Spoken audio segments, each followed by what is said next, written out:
जय श्री नारायण भगत जनों।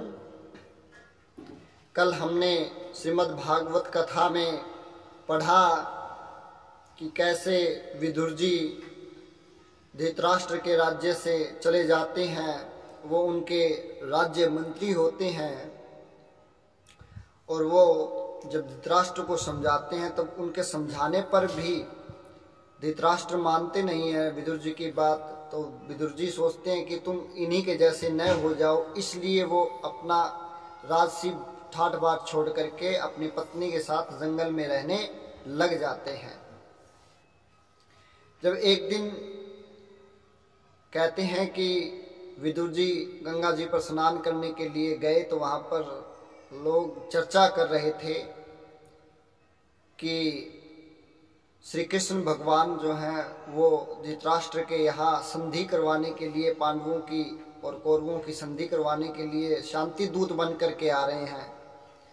तो ये बात जब विदुर जी ने सुनी तो वो भावुक हो गए कि आज मेरी 12 साल की तपस्या जो है वो रंग लाई है और प्रभु जी यहाँ मेरे भी आएंगे और मेरे भी भाग उदय हो जाएंगे। वो ऐसा सोचते हैं। जब वो लोगों से पूछते हैं कि कब आएंगे तो वो कहते हैं कि कल सुबह उनकी रथ यात्रा निकलेगी। ये बात सुन करके जब वो अपने घर चले जाते हैं तो उनकी पत्नी को जब ये बताते हैं कि कल हमारे भाग उदय होंगे और 12 साल जो हमने तपस्या की है भगवान की, उसका फल हमें भगवान जी आकर के देंगे। तो उनकी पत्नी भी बहुत खुश हो जाती है कि आपने कब क्या कैसे ये बात सुनी, कहाँ सुनी। तो वो बताते हैं कि आज मैं गंगा स्नान के लिए जब गया तो वहाँ जो लोग थे वो आपस में चर्चाएं कर रहे थे कि भगवान श्री कृष्ण की रथ यात्रा निकलेगी। वो वहाँ पर श्री कृष्ण भगवान पांडवों और कौरवों की संधि करवाने के लिए आएंगे। तब वो भावुक होकर के अपनी पत्नी से कहते हैं कि हमने जो भगवान की सेवा अर्चना पूजा पाठ की है 12 वर्ष तक, वो आज हमें उसका फल हमें अवश्य कल मिलेगा। तो उनकी पत्नी कहती है कि वो दोनों आपस में पति पत्नी चर्चा कर रहे हैं कि हम तो गरीब हैं, हमारे यहाँ झोपड़े में कुछ भी नहीं है खाने के लिए। भगवान तो 56 प्रकार के भोजन ग्रहण करते हैं। अगर भगवान जी हमारे यहाँ आ जाएंगे तो हम उन्हें क्या खिलाएंगे। ऐसी चर्चाएं वो कर रहे हैं आपस में। कहते हैं जब उनकी पत्नी ने कहा कि आप तो कथा के अंदर ये बताते हैं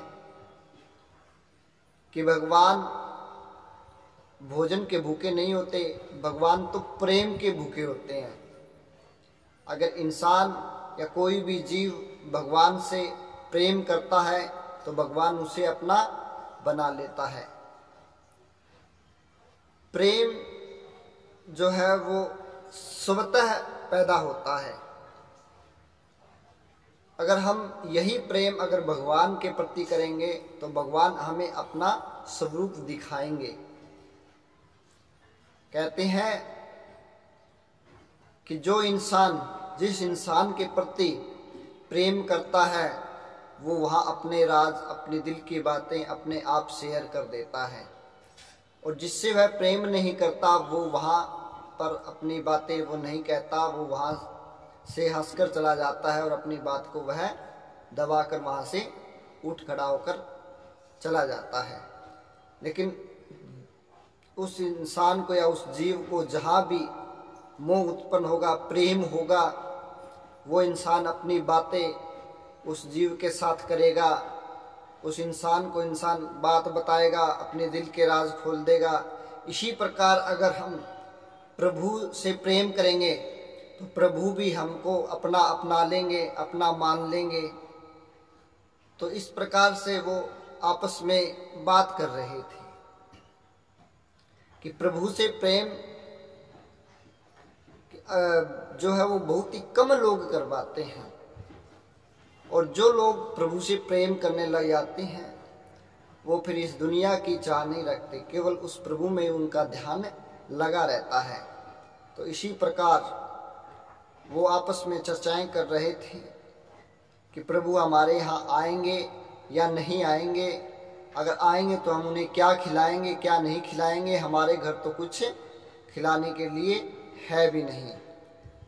तो बोली श्रीमन नारायण भगवान की जय हो। अगली कथा हम कल के पाठ में पढ़ेंगे।